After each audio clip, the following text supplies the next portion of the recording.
Hey, it's Nathan and Rachel from I Need IVF, and today we're going to give you a few tips on increasing your chances of getting pregnant naturally. That's the plan. That's hopefully the plan. Who knows where we may end up. So, tip number 1 is sex. I'm sure you all expected it, but frequency. You should aim to have sex every 2 to 3 days to give you the best odds of getting pregnant. Now, that's not always as easy as it sounds, and while it's great fun for the first 3 to 6 months, after that it can become a little bit of a challenge after you've had a 12-hour day. So, keep having sex every 2 to 3 days. Work on your relationship with each other, discuss it, because it can impact your sex life. The reason for it is that it allows your sperm to get to a good count, and it keeps the most healthy and good quality sperm ready for when you are having sex. Some other key sort of sex tips that you might need are to lay down for about 10 to 15 minutes after sex. This helps the sperm get into the cervix. And the other part of that is try not to go to the toilet during this time.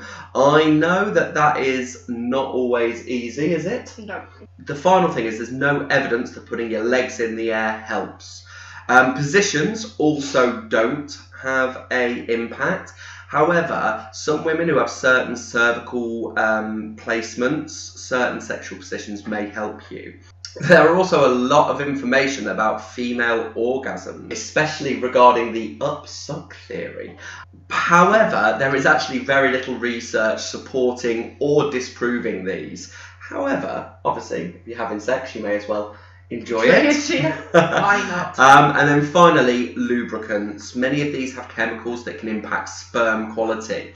So if you do use a lubricant, just make sure that you get a sperm-safe one, which means that it is water-based. Rachel. So from the lady's point of view, understanding your cycle is really important.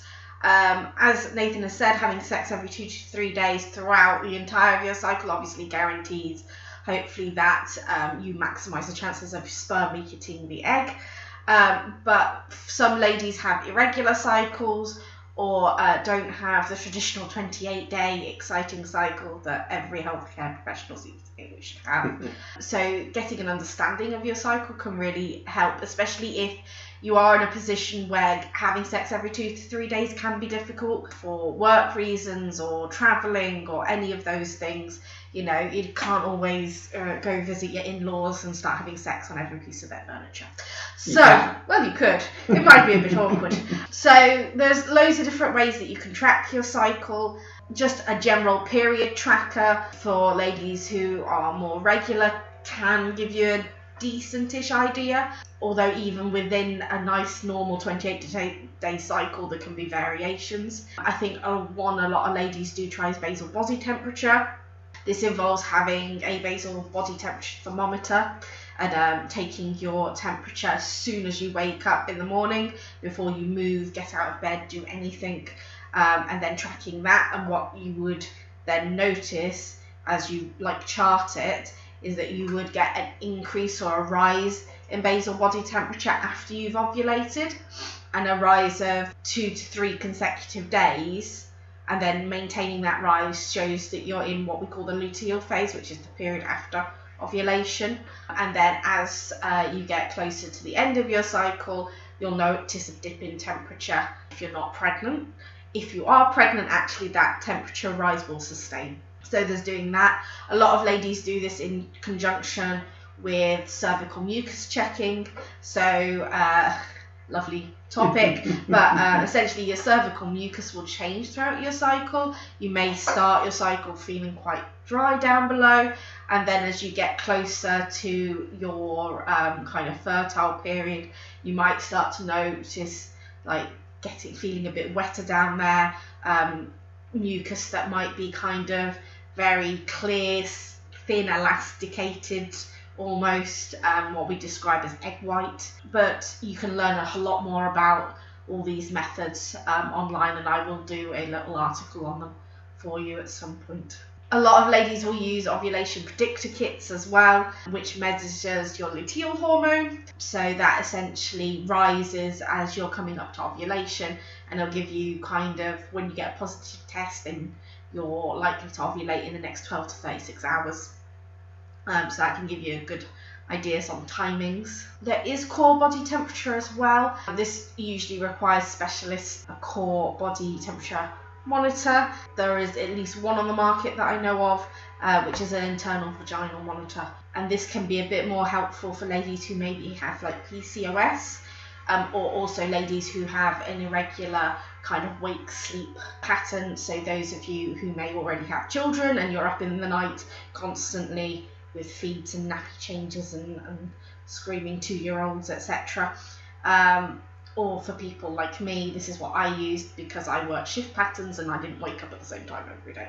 Absolutely. So that can all help time things a little bit better.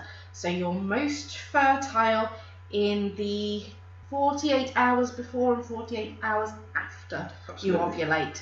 So kind of learning where that might be in your cycle. Brace yourself if you're early in your conception journey for ovulation day. Yeah. You will start sending memes to each other. Yes.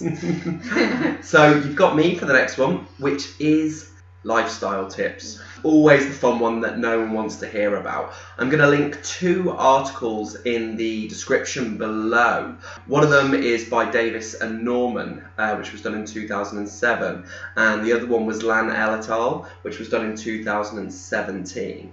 Both of these look in detail at the impacts that lifestyle choices have on your chance of conception. Now, unfortunately, body weight does play a huge part in fertility. Those who are severely underweight have a substantial lower chance of getting pregnant, and also those that are obese also have a substantially lower chance of getting pregnant. So a healthy BMI is between 18.5 and 24.9. However, in fertility terms, anything up to about 30 doesn't appear to have much impact upon your fertility. Also, it talks about the influence of diet on your chances of pregnancy. What it states is that as long as you're getting a healthy, balanced diet with the correct number of fruits and vegetables and the appropriate balanced macro and micronutrients, then you're in good stead. The only specific fertility supplements that they actually suggest are vitamin D and 400 micrograms of folic acid. And that's for the ladies. That's for the ladies, absolutely. For gentlemen, one of the things you do have to watch is making sure that you get enough zinc, because it's very heavily utilised within spermagenesis. So make sure that you're just eating a nice healthy diet, you're taking your folic acid. If you don't live in a sunny climate, take your vitamin D supplement, and gentlemen, take yourself a zinc supplement. Tip 4 is speaking to your GP about any chronic conditions you may have. So although most chronic conditions won't actually impact your fertility themselves, the drugs or medications you might be on to help manage your chronic condition can. So you've probably heard that, pregnant women can barely take anything. A sniff of paracetamol is about as much as they'll allow. So obviously if you've got issues such as diabetes, hypertension, epilepsy, cancers, asthma, any of these things, the drugs that you were on could impact your fertility. Obviously with cancer, things like your radio or chemotherapy can actually impact your fertility totally, and hopefully if you have gone through such treatments, you will have had a discussion about the chances of it impacting your fertility already, and if you've had enough time, been offered the chance to freeze your eggs or sperm. But with all the others, it's mostly the medication that could be an issue. Diabetes, again, can cause some issues for babies actually developing. Yep. Although I don't think there's anything particular that says the fertility is actually reduced. So diabetes, you're more looking at, the overall development of your baby once you get pregnant.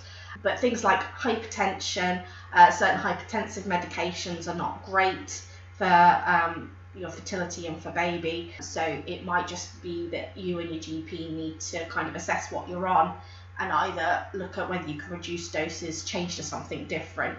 And so if you're thinking of getting pregnant really and you've got these chronic conditions or any others, it's probably worth seeing your GP before you start trying to conceive, so that you've got time to be adjusting your medications if you need to, and to give them a heads up so that they can manage the impacts that change has on your condition itself. For example, with your chronic prostatitis, it causes pain and swelling of the prostate. That actually reduced Nathan's sperm count, but also the medication he was on could also impact his fertility, because you're on some opioid painkillers to manage your pain, and they're known to also have an impact on semen. So it was kind of managing all of that together. So, final tip is tip 5. And this one is smoking. I was a smoker, and it was incredibly hard going through this, but it impacts fertility both in men and in women. For men, it decreases your sperm count, it decreases your sperm mobility, it reduces sperm's normal forms, and it increases the mortality, so the death of the actual sperm. In women, it can cause problems in your fallopian tubes, specifically blockages. It can cause unfavourable changes in your endometrial lining, which means then you can have problems with implantation. It can actually damage the eggs as they develop within the follicles. And then finally, you actually can get cervical changes, which give quite a substantial increase in the risk of developing cervical cancer. And then if you actually do get pregnant and you haven't managed to stop smoking, it gives a serious increase in the risk of ectopic pregnancies and miscarriages. It impacts fetal development, it impacts the heart and the cardiovascular system. It gives a greater chance of things like cleft lips and palates, gastrointestinal problems with the head, low birth weight. It means that you're more likely to go into premature labour. So I'm not trying to scare you, but actually smoking does have quite serious impacts, not only on your chances of conceiving, but if you do manage to conceive, the impacts that it can have on your unborn child. So if you can stop smoking, that would be absolutely amazing, and I think it's important that you get the right help to stop smoking, whether that's through a stop smoking clinic, utilising certain interventions to support you through that process, because it is incredibly hard. And if you do stop smoking, one of the incredible things is your fertility actually starts to improve within 4 months, 3 months for a man, and within 4 months your sperm sample is back to the same as an ex-smoker. And an ex-female smoker, it shows that the chances of conception are back to those of a non-smoker within 6 months. So I'd advise that if you are thinking about it, is to start looking at stopping to smoke now. I hope you find some of these tips helpful. If you did, please give us a huge thumbs up and a big like, and subscribe.